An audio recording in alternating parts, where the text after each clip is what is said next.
What is happening, people, and welcome back to the Park Lane Podcast, episode 14. Spurs aren't playing at the moment because the World Cup is on, but we're still here to bring you all the Spurs content that you need in your lives. And I'm joined by my wonderful co-host, Wynnie. How you doing, mate? I'm good, mate. Do you know what? This is quite refreshing to be on here and not have to moan about Spurs. I'm going to be honest. You know what I mean? It's there's a lot of adversity around the World Cup and where it's based and stuff like that, but it's come just at the right time because I'm ready for a little break from Spurs and to talk about something a little bit different. So all good, mate. What about yourself? Yeah, mate, I'm all good. Do you know what? I'm actually enjoying having the football on every day. And do you know what's good about where it's based, right? In the sense of a time zone, not as in where it's based geographically. Yeah. I work from home all the time and I just have my iPad on next to me, just have flick between BBC and ITV, watch the footy all day long, get on with my work. It's good, mate. I like it. There's been a lot of boring games, but it's been good. Right, so before we get into it, obviously we need to do the formalities. If you are watching on YouTube, don't forget to like the video and don't forget to subscribe. Get your comments in the comments section. Ask us any questions that you like. And if you are interested in joining and having your say, don't forget to ping us a message and we'll invite you in. If you're listening on any of the famous podcast platforms, don't forget to give us a 5-star rating and don't forget to share it around with your friends. Right, let's crack on. So what we're going to do today, people, is have a little rundown of how Spurs are getting on in the World Cup. So let's start off with...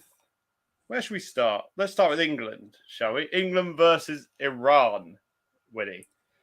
England 6, Iran 2. It was the start of the World Cup. It's a great win for England. We both got our England shirts on. We did concede twice. What are your total thoughts on the game? I think you've got a few connection issues, mate, because you seem to be jittering quite a bit. I'm not sure if there's anything you can do about it, but just see if there is in the meantime, and I'll quickly talk about the England game. But yeah, it was a game that we expected to win from the start. There was no doubt about it. No disrespect to the opposition, but in the World Cup, because there's so many teams, there's always going to be a team in a group that you're expected to win, and that was the one. So, I mean, we started exactly how I thought we would.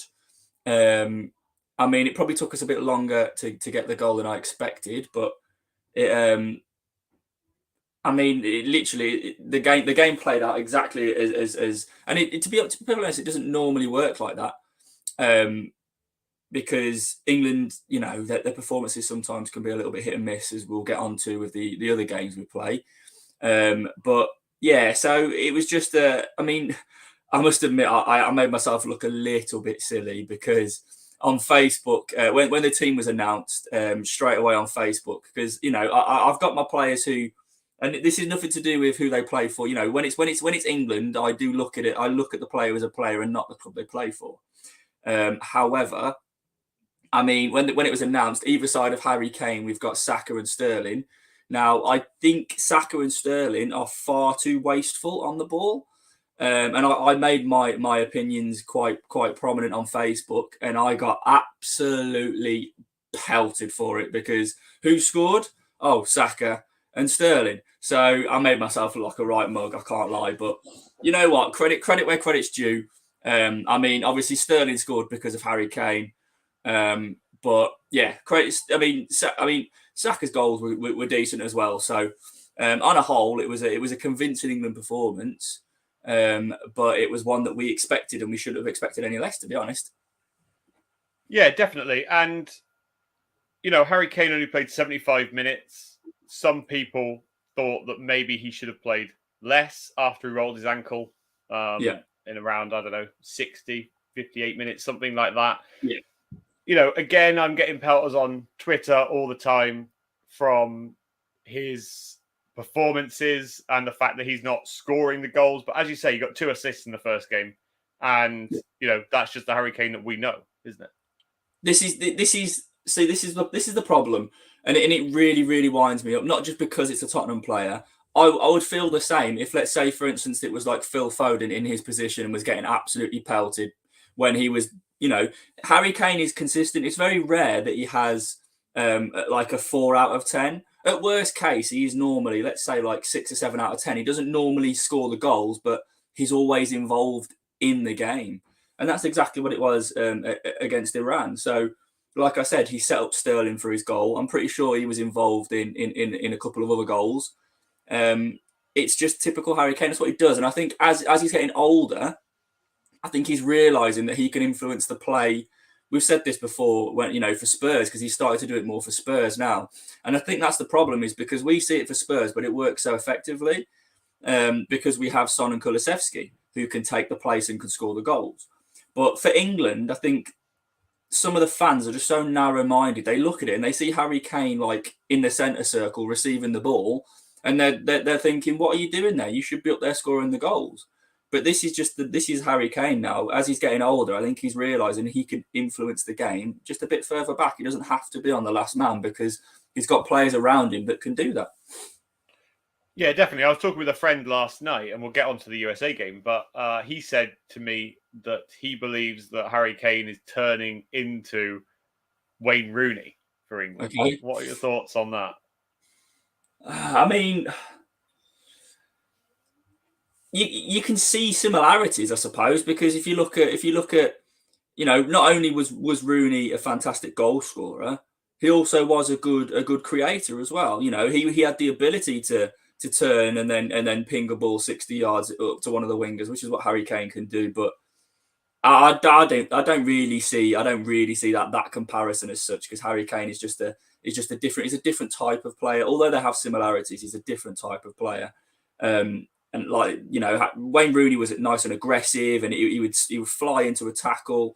He was kind of like a mixture of like a hard centre midfielder and a striker. But Harry Kane is just pure ability, and I don't think anyone can be compared to him, to be honest. No, I think you're 100% right, and it won't be long until he gets back to his scoring ways and he does start scoring in the World Cup. So let's move on to the next game, which was Senegal 0, Netherlands 2, with Pape Matar Sarr, Spurs young player who hasn't really seen a lot of first team football, plays in a role in which you wouldn't really expect to see fireworks from him.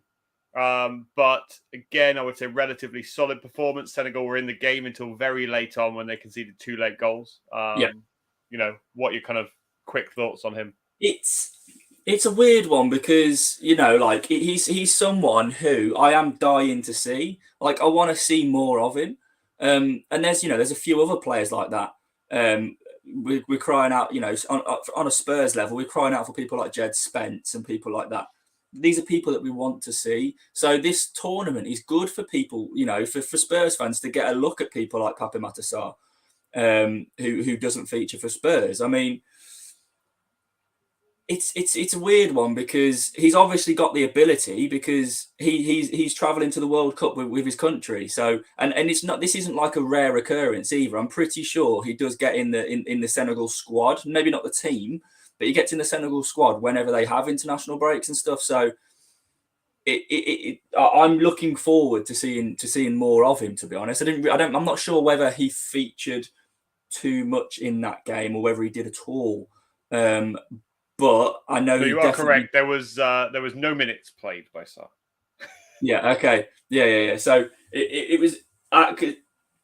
I think I did see him play, but I think it must have been the next Senegal game that he got minutes. But like I say, I'm looking forward to seeing more of him, and hopefully, if Senegal progress, I'm not sure again what kind of state they're in the table, but it would be good to see him get some minutes, because we don't get to see him in a Spurs shirt. No, definitely, you are correct, and so apologies for everyone's confusion. He did come on as a substitute in the following game. So anyway, let's move on to a team that had 2 Spurs players in it, actually, and that was the USA 1, Wales 1. Yes, where Davis and Rodon played in defence for the USA. Not a great showing from either of those two, since they conceded in the first half to the USA. But Wales have been kind of very slow in this World Cup, haven't they? You know, they performed incredibly well at Euros a few years ago, and then they got back into the World Cup. Let's not forget, it's their first World Cup for like 60 years or something crazy like that. Yeah, of course. And obviously, with two centre backs, let's call them, because that's how they play for Wales. Playing in a tournament which is a pretty poor Wales team. Let's be quite honest about it. Both played the whole game, and Wales came back into the game and drew 1-1. So you kind of expect what you expect from those two for Wales, don't you? Yeah, I mean, I'm someone who I actually, again, people may disagree, but I actually quite liked Rodon, to be honest. I thought he's quite raw. When we got him from Swansea, I looked at him, hadn't really seen too much of him, but I looked at him as a defender, and he's got all of the raw talent to become a great defender. But then again, I think it's dependent on your application in the game, and how you take what you've got and apply that into the actual game itself. So I was a little disappointed to see him. Obviously, he's only gone on loan, and he can come back. But again, I think that depends on the situation of the manager at the time, whether he actually likes the look of him. And I don't think, for whatever reason, maybe it's, again, I don't really see it, because we always say this with players. When players aren't featuring, the thing that people say all the time is, oh, well, you don't know. This is the same with Spence. They say, oh, you don't know what he's like in training. He might have an attitude, or he might not look good in training. Do you know what I mean? That's the first thing that people say. I think sometimes managers just don't like the look of players in terms of what they can offer the team. But it's disappointing that I think, we've had a few managers now that have had the same opinion on Rodon, whereas I look at him and I think, do you know what? I think he'd do a job. Like, I would much rather be putting him in when we put Davinson Sanchez in. I'd much rather be seeing us put someone like Rodon in. And Ben Davis, like you say, he's Ben Davis. He's a bit like Marmite. Some people like him, some people don't. I'm more on the scale of liking him. I don't love him, but I think when he does, he always gives 100%. And I say he's Mr. Consistent. He does have his stinkers. We won't forget about that. But I think when he's definitely more suited to the left centre back role. But I mean, that, no disrespect to Wales, but when your two of your centre backs are Joe Rodon and Ben Davis, do you know what I mean? It's not great, is it? Let's be honest. No, definitely not. And I think you're right. I think Ben Davis is more suited to a left centre-back role with his age and how the modern game of football and how, left wing-backs and left-backs kind of play in the game. Last, wouldn't he? If he was a left wing-back nowadays, he would not last, let's face it. No, do you know what I'll give Ben Davis credit for is the fact that he, always tends to give it 100%. He always tends to get stuck in. But, I think you made an interesting point about Joe Rodon, though, is that because he was signed under Jose Mourinho, wasn't he? And I don't even think Mourinho fancied him at the time. But he got some minutes under Mourinho. But, he's a young talent. Is he good enough to play for Spurs at the highest level? I don't believe so. And that's maybe where the managers see it. But I think you're right. Would I rather see Davinson Sanchez, or would I rather see Joe Rodon given a shot? Do you know what? I'd probably rather see Joe Rodon. The only difference with him is he's very raw in terms of Championship level and Premier League top 4 level.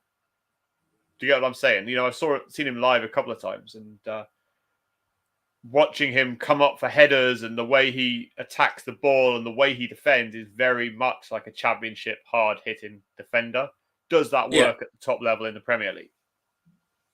I mean, I'll say no, but then I'll also kind of counter that with, I don't know. Let me think. People like Ben Mee and Tarkowski.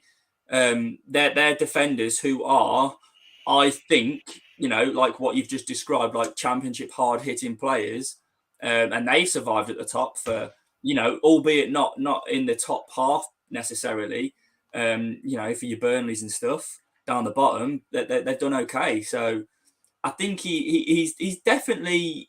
Oh, this is going to be controversial possibly, but he's definitely a Premier League player. I would go as far as saying that. But how far he'd venture up the league in terms of his ability, I'll leave that. I'll let everyone else decide that. But possibly not, like you say. If we're looking at Tottenham in the Champions League, challenging for the top 4, and dare I say it, maybe the top 2, not this season, but in the future. Do I see one of our centre backs being Joe Rodon and consistently playing to that level? Probably not, like you say. But I do definitely think there's a player in there. I think he'd do great for someone like Brighton, something like that. Yeah. I think you're right. Yeah, because I think with he's got the aerial ability. He's a good defender. There's no doubt about that. We chucked him in against Liverpool. I'm not sure whether it was his debut for Spurs. I'm not 100% sure, but I know it was one of his very early games. And he was decent. Like he didn't look out of place. Like he knows where to be as a defender. And like you say, he's good in the air. And I think he's okay with his feet. So, he might not be up to the scratch of Tottenham challenging top 4 league, but like I say, someone like Brighton where they play nice football and stuff like that, I think he'd fit in well. But we'll see what happens when he comes back from his loan spell. Yeah, because he's on loan at Nice, right, at the moment. No, who was it? It's who we played in the Europa. Oh, Rennes. Rennes, that's the one. Yeah. Sorry. Yeah, forgive me, people, for my poor ability on loan players at Spurs. Anyway, let's move on to, what I reckon was probably so far the game of the tournament. Okay. Yeah. I was absolutely glued to this game. And from a player who I had incredibly high hopes for, in this World Cup, Spurs player-wise, had a bit of a shocker. Let's think he came back from injury. Yeah. And, this is his first, everyone was a bit fuming because he went straight out to the World Cup and posted all these pictures of him training with the Argentina squad and whatnot. And that's Christian Romero. And, kind of showed really because it was Argentina 1, Saudi Arabia 2. And for the first goal, actually, to be honest, probably for both goals, looked like he was out of sorts, really. But, what are your thoughts, first of all? I don't know if you saw much of that game, but what are your thoughts on that game? And secondly, on Christian Romero? So this is, as I've said to you previously, so the great thing about this World Cup is that I work from home like yourself. So the 10 o'clock kickoff is literally prime in the middle of my work. So I can have it on in the background while I'm working away. So the 10 o'clock game is the game that I can catch every single day. So when I was looking through the fixtures, I looked and I saw Argentina, Saudi Arabia at like 10 o'clock. I'm all over this. Like I get to watch Romero, I get to watch Messi. It's probably going to be a good game, like a nice high scoring game for Argentina. Didn't play out that way at all. So, yeah. So, I mean, first of all, with Romero, I mean, look, I don't blame him. Yeah. So I'm assuming this is his first World Cup. Yeah. Yeah. So do you know what? Like in the build up to it, I don't think he was injuryless. He definitely had an injury. And I think World Cup aside, he would have played through it because I think Conte has said previously, he's been playing through injury, but he just wants to be in the team and help us. So why would that change? Like, I don't doubt that he wants to be in there for Spurs, but at the same time, this is his first World Cup. He might, touch wood, it never happens, but he might get a career-ending injury post World Cup and never play in a World Cup again. It's like as a footballer, playing in the Champions League is like, one of the pinnacles of your career, but also playing at a major tournament would be as well. So I don't get, I don't mind what he did previous to the World Cup. It was a little bit of a kick in the teeth when, literally the day after we struggled to beat Leeds, he posted on Instagram or whatever it was, or Twitter, of him training with Argentina. that was a little bit of a kick in the teeth, you know. Yeah. Timing is a great thing, and that the timing on that wasn't fantastic. But I mean, the game itself. So I managed to catch all of it. And expected goals at half time. I think Argentina, because the first half played out exactly as I expected. Argentina scored and were just absolutely peppering Saudi Arabia. So at half time, I think the expected goals, which I personally think is a load of shit anyway, if I'm honest. Yeah, thank you. I think you what? Sorry. Yeah, I agree. Yeah. I think it is a load of bollocks, but the expected goals for Argentina was something like 2.4, let's say, and Saudi Arabia was literally 0. So that shows exactly how that first half went. But then second half, I don't know like what happened, but it was just completely like flipped around. So you know, Saudi Arabia were putting the pressure on. Saudi Arabia's expected goals were a lot higher than Argentina's, and I mean, you know, maybe Romero was a little bit suspect for the first goal. I mean, the way he let like the player run across his body wasn't really Romero-esque, and then he tried to stretch and block it, and it went underneath his leg, which was a bit unfortunate, but it was a good finish. But I mean, you know, as soon as Saudi Arabia got that second goal, it was like watching Spurs. It was like literally just get 11 men behind that ball and just defend. And that's what they've done. And you know what? Sometimes for Spurs, it works. We hold on. And for Saudi Arabia, it worked for them because they held on as well. But I will say, normally there probably is one team, Qatar, who probably wouldn't, let's face it, they wouldn't be there if they wasn't hosting the tournament. Yeah. Other than that, I don't think there's any team that I've looked at and gone, you are pants. Do you know what I mean? There is always a couple of teams that you look at and you go, why are you here? But do you know what? You look at Iran. We look at them against Wales. They looked good. They looked okay in spells against England when they scored the goals. Teams like Saudi Arabia. I mean, we'll see how they do next game. But I mean, they performed so well second half against Argentina. So there's not really these teams that you look at, like I say, Qatar aside. So I think it's going to be quite a good tournament. I think there'll be teams that get through to, you know, the knockout phase that you probably wouldn't necessarily see. Teams like Saudi Arabia and stuff like that. So I think I think you're right. I think, you know, what I enjoyed from Saudi Arabia was the pace of the Saudi players, you know, and how much because what they did in that game, and we've kind of talked about Saudi Arabia, Argentina quite a lot, but like what they did was they took on Argentina at the highest level. They set themselves up really high with a defensive line, and they pressed Argentina from the first whistle. Now, you know, if we look into actually what happened for one of the Lisandro Martinez goals, which was chalked off, where he was offside, but if you actually zoomed out in the camera, he was miles onside due to the poor new FIFA weird 3D screen thing that they have to show offside. But anyway, away from that, they performed well.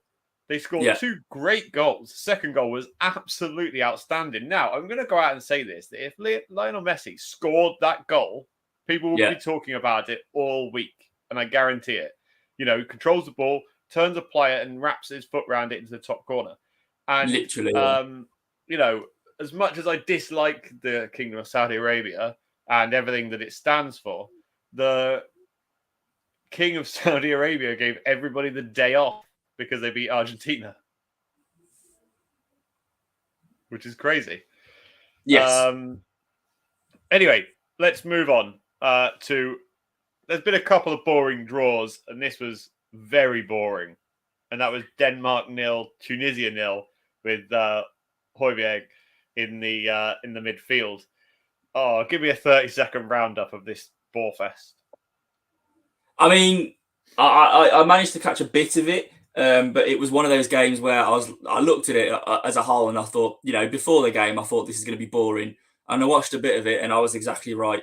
I mean, I don't think, you know, looking at it from a Spurs point of view, I managed to catch up on Twitter post game, and I think Højbjerg's reviews were pretty much like it is for Spurs. Nothing special, but quite solid. So I did see a video trending on Twitter through Spurs Twitter of Højbjerg doing a flip flap.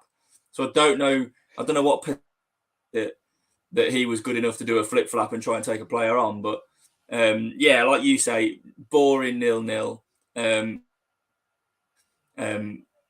I think Denmark are a very, very good, strong team. So I don't doubt that, that they'll probably progress from their group. I'm not 100% sure off the top of my head who they've got in the rest of their group, but from that game point of view, boring 0-0, and I'm glad I didn't watch all of it. Yeah, as far as I remember, they've got France and Australia in their game. Right, looks like Wynnie has disappeared slightly, so I'm just going to remove him and jump on to Jono's comments. So Jono has said, of course, people will be talking more about Messi than Richarlison. One is in the GOAT conversation and the other is a flop at Tottenham. Yeah, they get different treatment. So it's actually a good point, Jono, if you're still with us and still watching, that people talk about Messi, who had a pretty poor game in the Argentina game, and Richarlison, which we'll move on to once Wynnie is back, had a fucking hell of a game. And I really want to talk more about Richarlison once Wynnie joins us back. But it's a crazy thing to think about how a player like Richarlison isn't getting talked about more in a Brazil shirt than Messi has been in the whole of this World Cup. So I find it really, really bizarre about that. And sorry about that. Sorry. And now Wynnie's back. What are your thoughts about this? Where it says, of course, people are talking more about Messi than Richarlison. One is the GOAT conversation. The other has been a flop at Tottenham. Yeah, they get different treatment. Richarlison is an absolute baller. Now, I said this before we bought him. I've watched him. I watched him at Everton. When I say I watched him, obviously, I watch match of the day, so I see how he plays. Richarlison, he's Brazilian. He's a Brazilian centre forward. That's what we're forgetting, or that's what we're forgetting. What people are forgetting. He's a Brazilian centre forward. Like, there are others out there. If he wasn't to that standard, he wouldn't be playing like a certain other Brazilian centre forward that's supposedly better and doesn't make the team. But we won't talk about him. But yeah, so I mean, all we've got to do is just look at his second goal. I mean, we've all seen it, I'm sure. His I must say, his first touch, although it was good, I think it was also a little bit suspect because I think it didn't go where he wanted it to. Because it kind of went up and behind him. But then this is where his natural Brazilian ability came in. Because what did he think? Normally, any other player would go, I'll try and get my body in between the defender, let it drop and bring it down. No, not Richarlison. He thought, you know what I'm going to do? I'm going to just try and bicycle kick this into the top corner.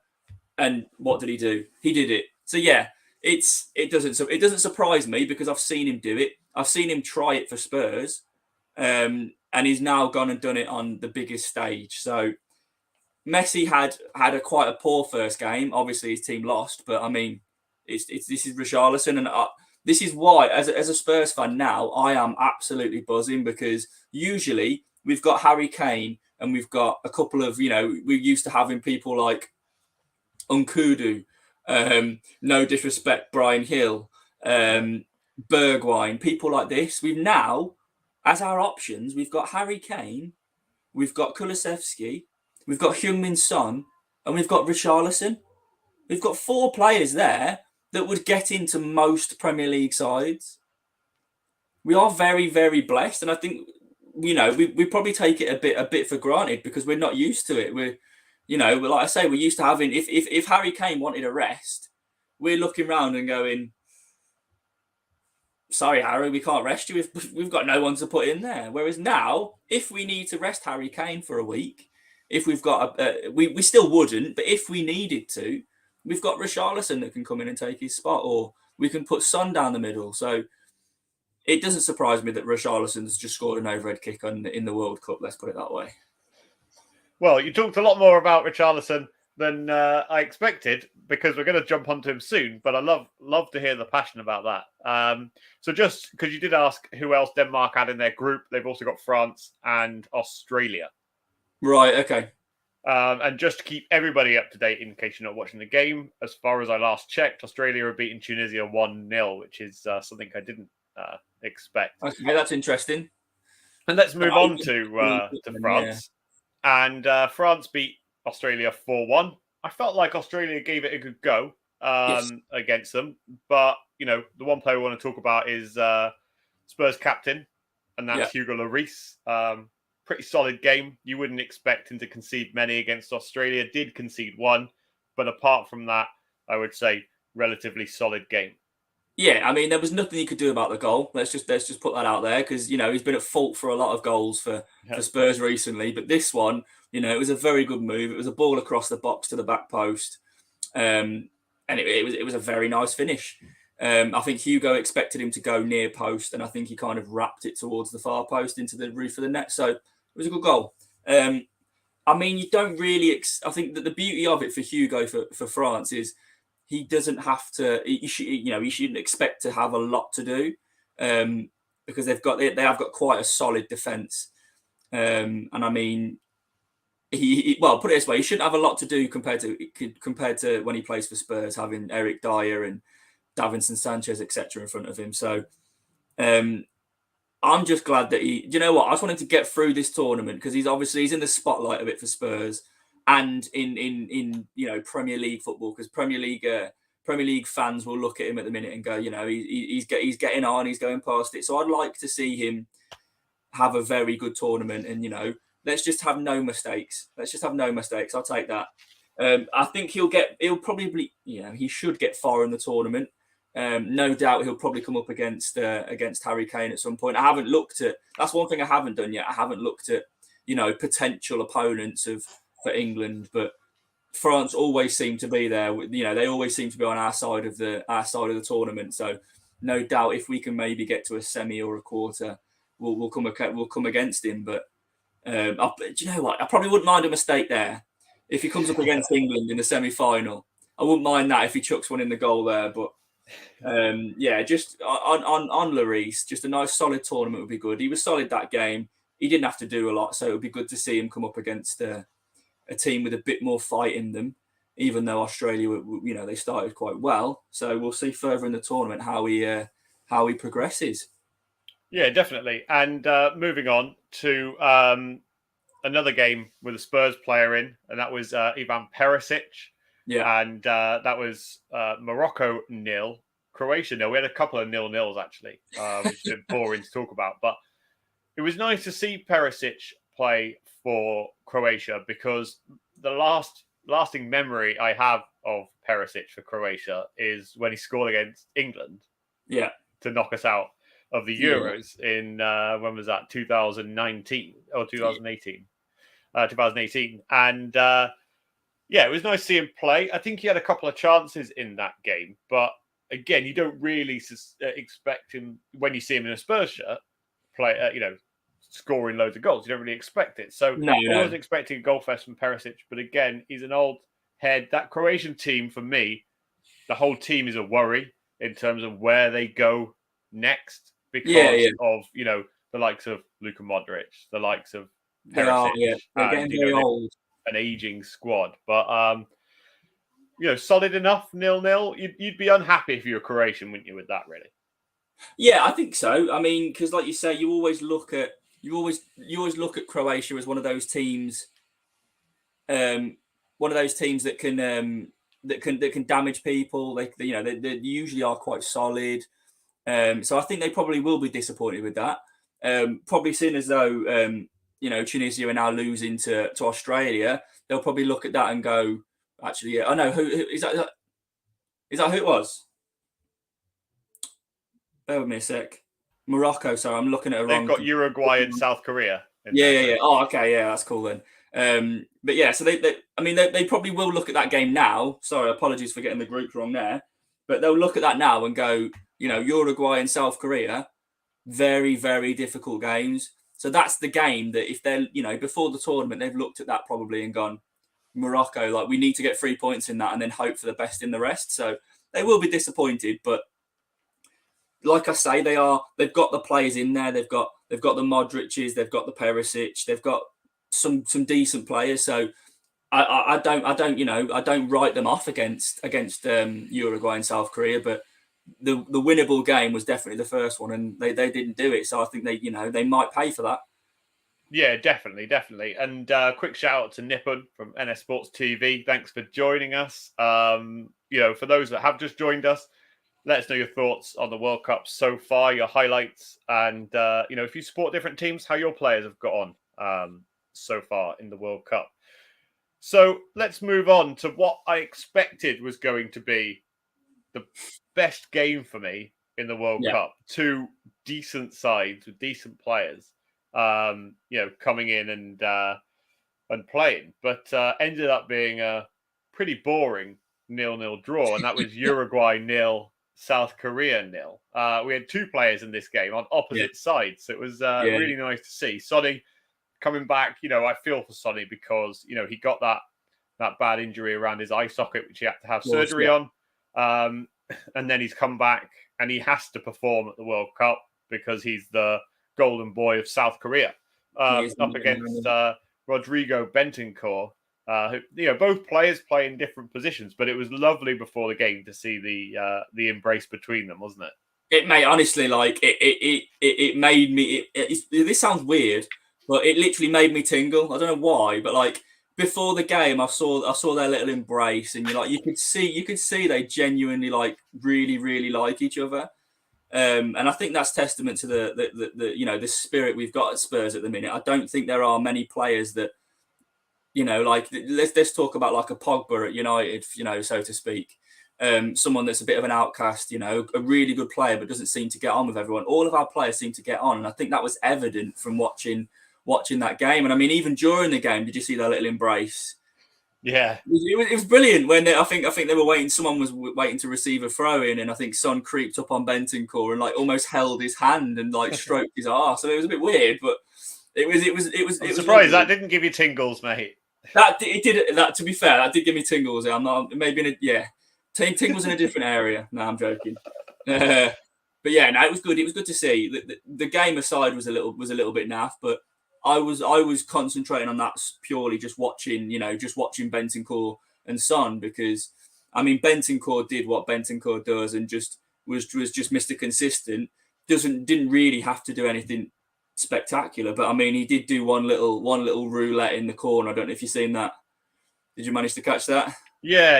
It's nice to see him, playing that again. Like for Uruguay, it's difficult. It's a bit like talking about Højbjerg for Denmark. Like these players, you're not expecting fireworks and hat tricks and goals and everything else. But again, he's just a solid player. And I think he gets less freedom for Uruguay playing, with the likes of Valverde, who, by the way, is absolutely fantastic. What a player! I mean, if you look at centre midfield partnerships, if you look at Bentancur and Valverde, I don't think there's much better in the world, if I'm honest. Wow, what a shout! Well, let's just think about it. The top teams. Let's just quickly, briefly go over it. England centre mids. Let's say we pick who have we had? We've had Rice and we've had Bellingham.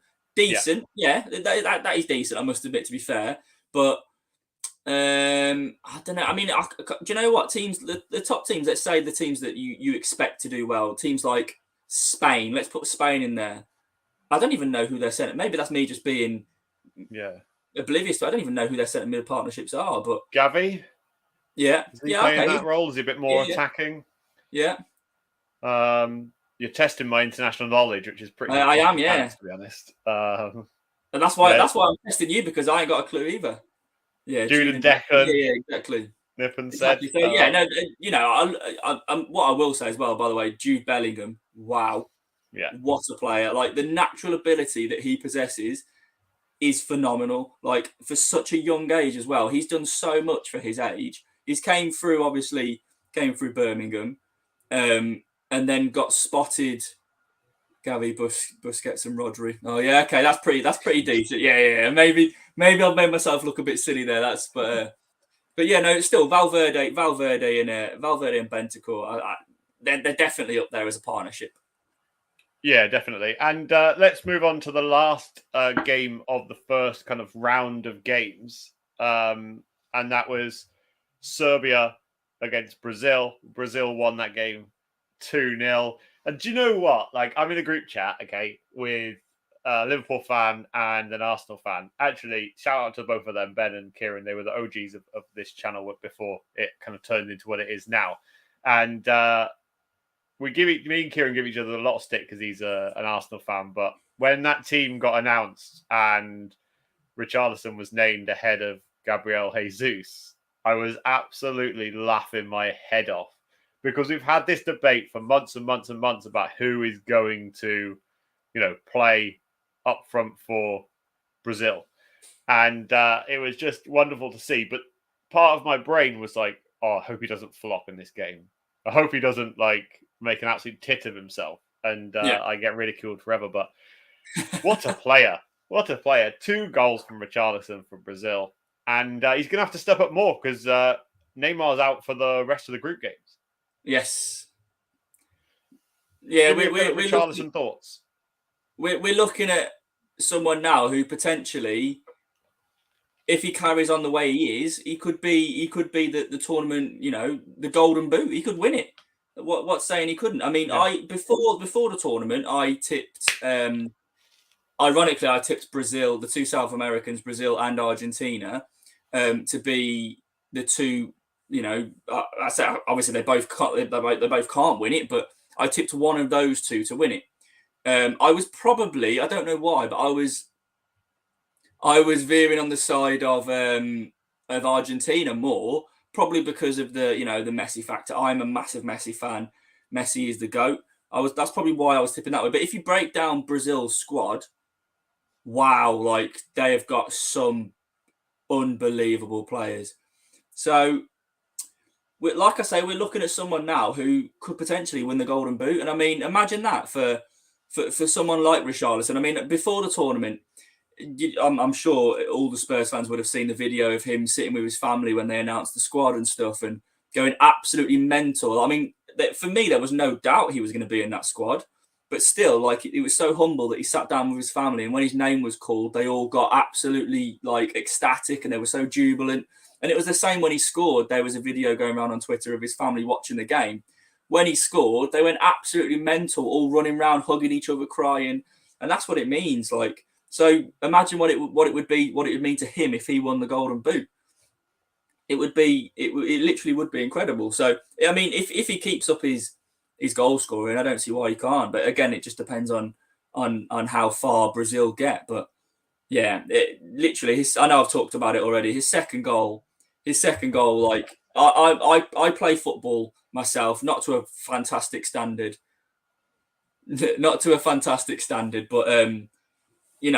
as a striker watching that, like I say, his first touch was a little bit suspect. I don't think it went where he wanted to, but then his instinct, it was just pure, natural, raw, Brazilian ability. He just flipped his body round, bicycle kick right in the corner, went and celebrated with all of his the rest of his team and the fans. It was a great moment. And I did see what I will say is I saw. Did you see Harry Kane try it yesterday? Oh yeah, I did. Yeah, that was funny. That's the start. That's what I'm saying by natural Brazilian ability. Obviously Harry Kane being English, phenomenal striker, but maybe leave that bit to Richarlison because at no point, even though the defender got his head in the way, I don't think there was any point of me looking at it going, Kane's going to do this. Mate, it's funny, isn't it? Talking about the Richarlison second goal, which a lot of people, have been talking about. Do you remember there was a clip of a Brazil training session before the World Cup started, and Richarlison does the exact same thing in training. So I wonder if that's something that he has been working on, or as you say, it's just natural instinct. Do you know what? The ball has popped up, and I'm gonna bicycle kick it. I think the one before the tournament, if I'm honest, was probably better because that one has come whipped in from a cross, so he's had to adjust his body. Do you know what I mean? There was a lot. There was a lot behind that one. He had to adjust his body, work the flight of the ball, and then strike it. Whereas this one was just up in the air, like the ball didn't really move. He just had to meet the ball. But yeah, I saw that goal, which is why it doesn't surprise me that he's pulled that off in a match. To be honest, doesn't surprise me one bit. Yeah, definitely. Right, so jump onto this comment really quickly. So Nippon asked what happened to Rivalry Side TV. So it still exists, but it exists now in the form of Park Lane Podcast. All it is a simple rebrand. Businesses rebrand all the time, and that's what we've rebranded too. So Rivalry Side TV doesn't really exist anymore, but it does exist as Park Lane Podcast. And you brought in some fresh blood as well. Exactly, yeah. Fresh, more handsome blood. Right, so how Spur TV was on last week with Dave has just said Richarlison. Not much more we can it was say a great about show. that. Great show last week, by the way, as well. I was really I was listening in while I was trying to get my son to sleep in the car. So that's how much. What the dulcet tones of Haz and Dave just sent your son right off. Honestly, mate, that's how much this show means to me. So I was, my son, just if he goes for a nap, he'll go in his cot, and I'm thinking, I need to try and manage this so I can do it at 11 o'clock so I can listen in and watch the pod. So I was like, right, I'll take him in the car about 10:45, get myself a coffee. Lo and behold, on the dot, 11 o'clock, he went to sleep, able to watch all of the show. So amazing. Yeah, credit to those two. It was a great show last week. Amazing. Right, so that kind of rounds up the first week of games, the first round of games in the World Cup. Now, forget about Spurs for a minute. What I want to know is two things from you. First of all, what are your highlights from the first round of games? And second of all, after all the controversy that's happened over this World Cup, what are your overall thoughts on the World Cup? Obviously Spurs aside, that from the games that I've managed to catch, I think I also watched, I think the two upsets, to be honest. I say upsets. I look at the Japan-Germany game. Now, before the game, I looked at that and I go, Japan, they're no walkover. They weren't expected to win that game. Germany were expected to win it, but I love seeing like under big tournaments. I love seeing when it's against England. Obviously, I don't want to see any underdog beat us. But I like an underdog story. Exactly that, yeah, exactly. So I'd love seeing the underdog story. So the Saudi Arabia game and the Japan-Germany game for me were the two highlights. I love seeing it when they get ahead and they're, just the intent in their eyes. They're defending as a team. I love seeing when a defender gets a block in. So let's say that I saw it a lot in the Saudi Arabia game. Someone would get a block in on Messi and they're absolutely going mental like that because they've just blocked a shot. Like, I just love seeing the passion. So those are the two highlights. The adversity around the tournament. Right. So I'm going to be honest now. I don't think it.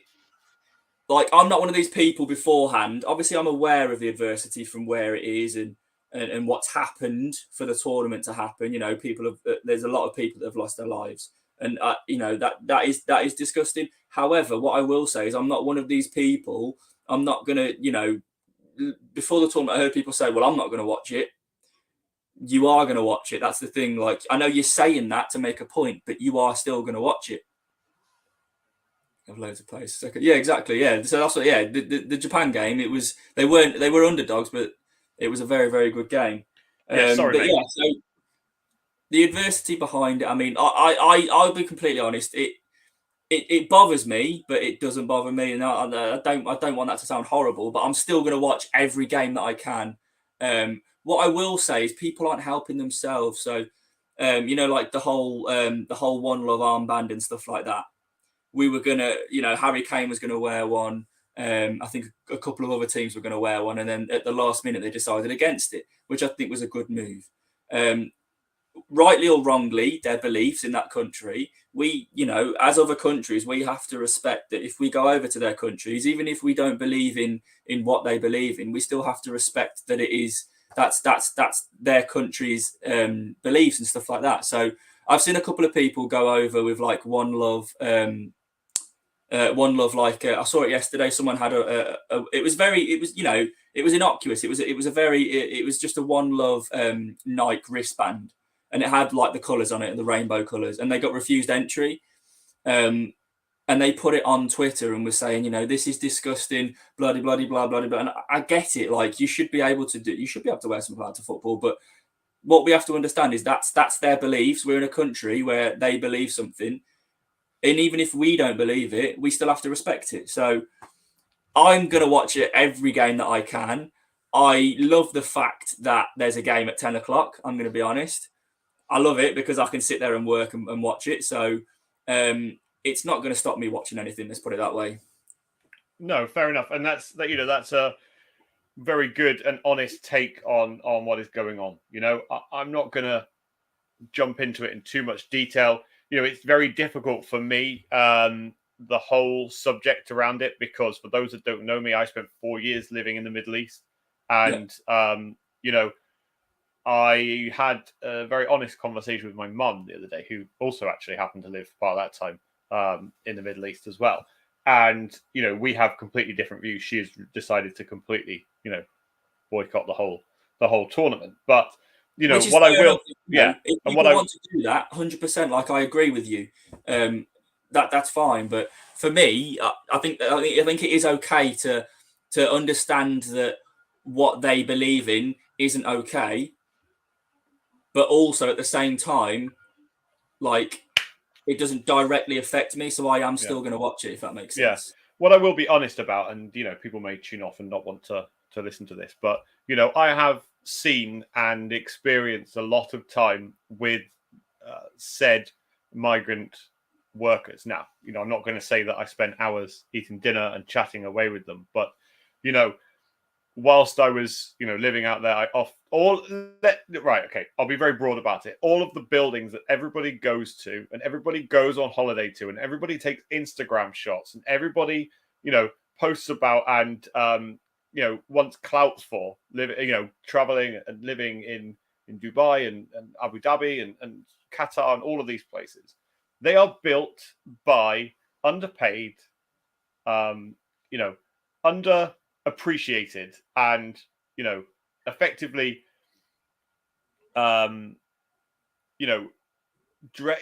treated as dregs of society in these countries. So whether you go to Dubai and whether you stay in the fanciest 5-star hotel, whether you go to the fanciest beach club and drink the nicest cocktails that you've ever had, all of this is created by these poor people who are treated and disrespected day to day in society, in those areas of the world.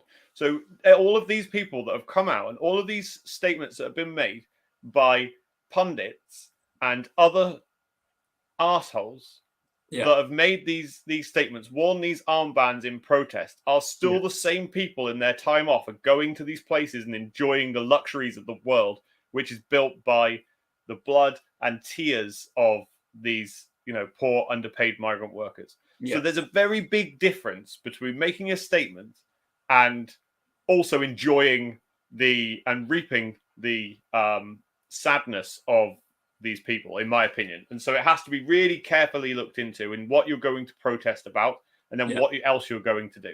If you really believe so badly in these things, don't go there. Don't go to these places. Don't enjoy these luxury resorts. And yes, something must change. I'm not for 1 minute saying it's okay. I have seen the labor camps in which some of these people in Dubai live in, 15 people to a room in bunk beds and don't have their own passports. That is not acceptable in society in any modern world. But at the same time, if you're going to do these things, you need to just boycott the entire thing altogether. And there's definitely a lot of people that cannot see that. And anyway, that's just what I wanted to make a point of. But on the flip side of that, one of the interesting things that I have seen from this World Cup is I've seen a lot of fans enjoying themselves together. Yeah. I've seen a lot of fans mixed in the stadiums, which I don't know if that always happens at World Cups, but it's good to see. I've seen next to whether this is a media thing and whether it's all been hidden from the media, but the world's media is there. I've seen no trouble. I've seen no fights. I've seen no issues. Do you know why this is? I know why this is. There's no alcohol, mate. It's as simple as that. I am one that if I go to football, I've been on England away days. It is very heavily influenced by alcohol. Not for myself, I don't really drink. I'll have a couple of drinks, but I sit there and I watch people get absolutely hammered, and it's as simple as that. There is no trouble, and it's not. I don't think it's because the media aren't reporting it. I genuinely think there is no trouble, and that is because there is no alcohol. Like I get it. Some people, Tito, some people should be able to go to the tournament and enjoy it without having to drink. Like I get it adds to the atmosphere, and people like to go and enjoy themselves and let their hair down. But for me, it's quite refreshing to see a tournament where you're not seeing on Twitter loads of people absolutely off their face, starting fights with any random people. You see it when clubs go away. They start wrecking local businesses, and they'll go to a local bar and they'll start wrecking the gaff. Like, it's just mindless. So it's good to see a tournament that's fresh of alcohol, without alcohol, and looks like genuinely people are there enjoying themselves. Yeah, definitely. Before we move on very quickly to the last few games that were played yesterday, I want to just touch on my highlight from the tournament. And, I was thinking about Saudi Arabia. I was thinking about Japan. But do you know who I thought played incredibly well and showed a very good, very good account of themselves, for an African nation? And that was Ghana against Portugal. I felt like, the game ended 3-2. There was a dubious penalty for Ronaldo. I felt like was not a penalty. Yeah, even at 3-1 down, I felt that they showed heart and desire to get back into it. And I wouldn't be surprised if they could really, prove an upset and potentially get out of their group, which would be fantastic. But let's move on quickly. So Wales are beaten yesterday 2-0 by Iran. Looks like pretty much Wales are out, give or take, depending on how England get on of the World Cup. Davison rode on again. Pretty poor display from them. I don't think that I actually had a bet on Wales to win yesterday, and that was ridiculous. Wales were truly dreadful, but again, I don't think you can say much about them. What I will say is the initial decision from the referee to book Wayne Hennessy. What was the whole? That was one. I suppose that there was a covering defender. But the keeper shouldn't be 40 yards out of his box in the first place. Like, if a keeper's wandering out there and kicking someone in the face nearly, then MMA style knockout. That's what it was. Honestly, the slow motion one. I'm honestly shocked that the player got up and carried on, because he's literally just been kneed in the face. But so that was my take from that. Was the initial decision to give a yellow card. I mean, even if you didn't see the incident in detail, when you look at it through VAR, it was clear enough to go, he's not won any of the ball. He's made a reckless tackle. That's a red card. But, the right decision in the end. And I think because of that, Wales were holding on beyond that time. I can't remember what time he got sent off, but I think they had about 10, 15 minutes to hold on.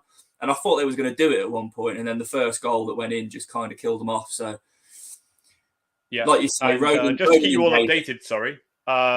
Australia have beaten Tunisia 1-0 full-time result. Right. So that's a big. That's opened that group up now. So is that the Denmark group? Yeah, it is. Yeah. So Tunisia on 1 point, Denmark on 1 point, France on 3, Australia on 3 points. So Højbjerg's gonna have to pull his finger out of his arse now, and it's as simple as that if he wants to get through. So it's going to be difficult for Denmark because they've got to play France next. So exactly. So really interesting. Right, move on to the Qatar Senegal game, which was on yesterday as well. Sarr came on as a substitute. Senegal ran out 3-1 winners. Qatar make me absolutely hell, right? So a lot of their players are players that they brought in from other countries, so such as African nations. They had a huge scouting network where they went out and they scouted these players. They brought them into this academy in Qatar, and they allowed them to gain citizenship based on, some other things, that they had to do and things like that. Okay. So, I don't know how many of them, because Qatar, the Qatar population is very small in terms of actual, I don't know the right word to use. Anyway, people genuinely were born in Qatar. So I think some of them have fathers and mothers and grandparents and things that were born there, but a lot of them weren't. Anyway, they decided to swap their keeper after the first game for their second keeper, who also had an absolute nightmare compared to the first guy that was in goal against Ecuador. But again, they haven't. At least they scored, I suppose. But I was expecting them to do a little bit better than they have done. I mean, the first team to be knocked out of their own tournament. So, I mean, that's quite bad. That's like, you look at that, that's gutting. That is. I mean, that just shows. I mean, these.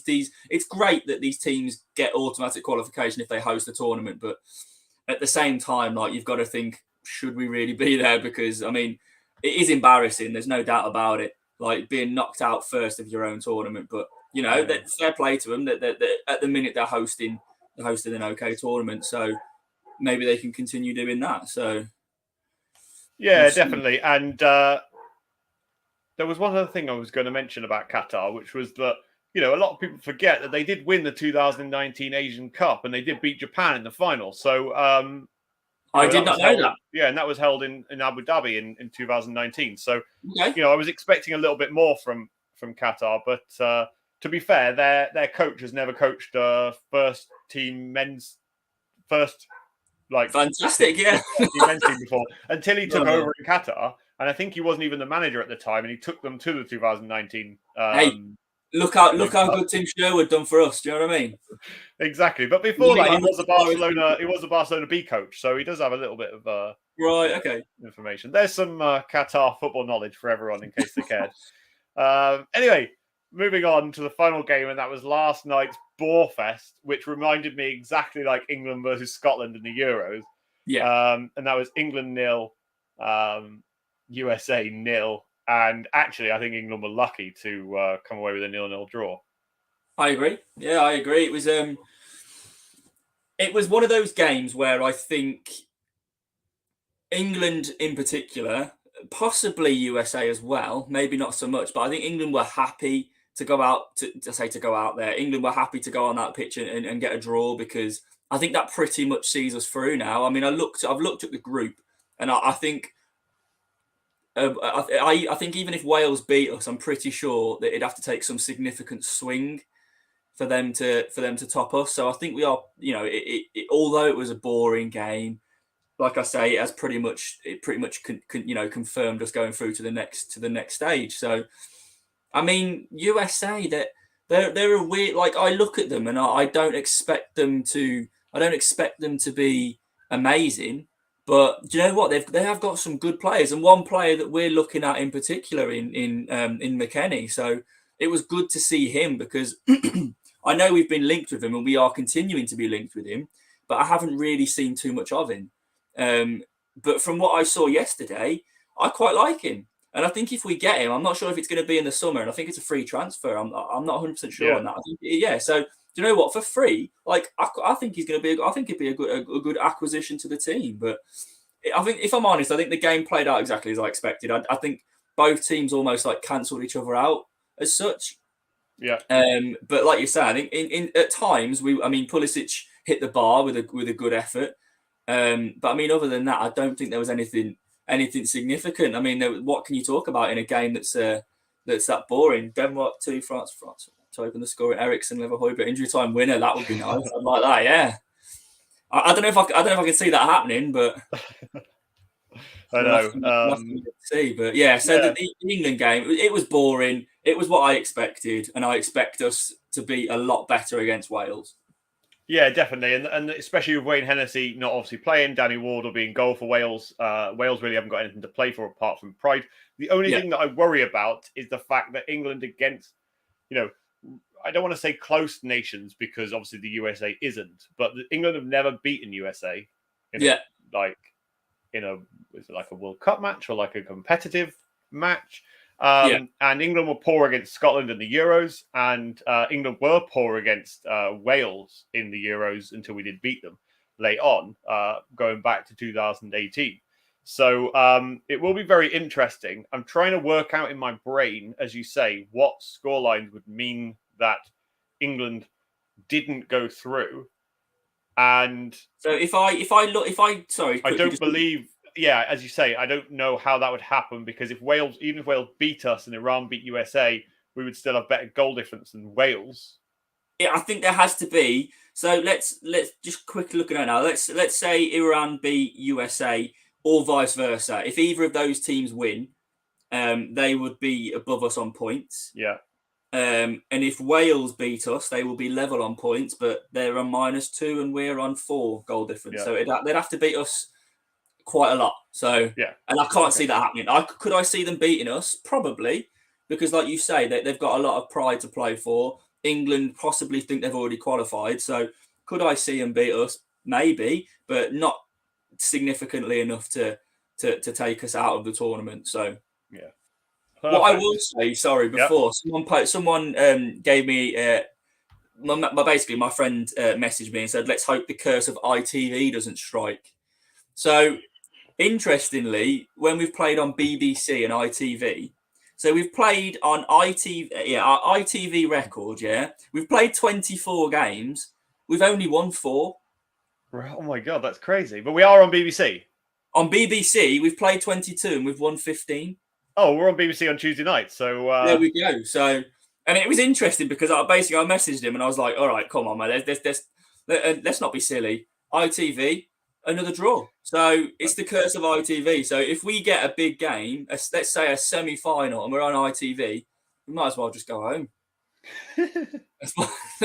That's what we're saying. Incredible. Well, that kind of like round us up, but really quickly, 2 questions for you. Who's going to win the World Cup?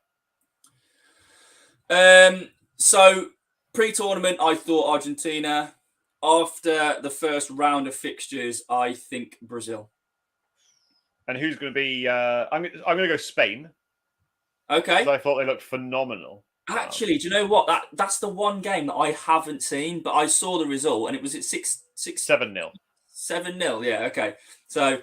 That was the other one from England aside, because I saw us obviously we won 6-2 against Iran. So, yeah, did they play well then? I'm assuming they did to win 7. Yeah, they've just got a very young, very technically gifted side. So, they should be in Spain. Yeah, the players they've produced over the years, the ones coming through should be just as good. So I was very impressed by them. And Ferran Torres is shagging Luis Enrique's daughter as well. So there we go. Hopefully that does something good for them. And yeah, who do you think will be the Golden Boot winner at this stage? So I'm going to say it. I'm going to go. Because I've gone Brazil to win the tournament. No. Because I've gone Brazil to win the tournament, I have to expect really that the Golden Boot winner is probably going to come from one of the finalists. So I'm going to say it. Richarlison to win the Golden Boot. Wow. Yeah, incredible. Who am I going to go with? I didn't even think about my own question. Do you know what? I'll just go with Ferran Torres. Cool. So let's keep with our teams. I think we'll win, but we both hope that England do well. And that kind of wraps us up. So I want to thank everybody that's joining. I want to thank Jake and Harry and Nipper and Jono and all the other people that have been in the chat. So if you are new to the channel and you've never subscribed before, don't forget to subscribe. We will be live every Saturday morning, 11 a.m. as we are every week. We'll be talking about Spurs in the World Cup. If you have any questions or you have any talking points you want us to discuss, stick them in the comments of the video and let us know. But if you are listening as well on any podcast platform, do not forget to follow us and do not forget to give us a 5-star rating. But apart from that, wish all the nations at the World Cup, a brilliant time, and everybody that's there a brilliant time as well. And we'll be back next week, Saturday morning, 11 a.m. Thank you very much. Exactly. See you next time. Come on, England. Come on, England.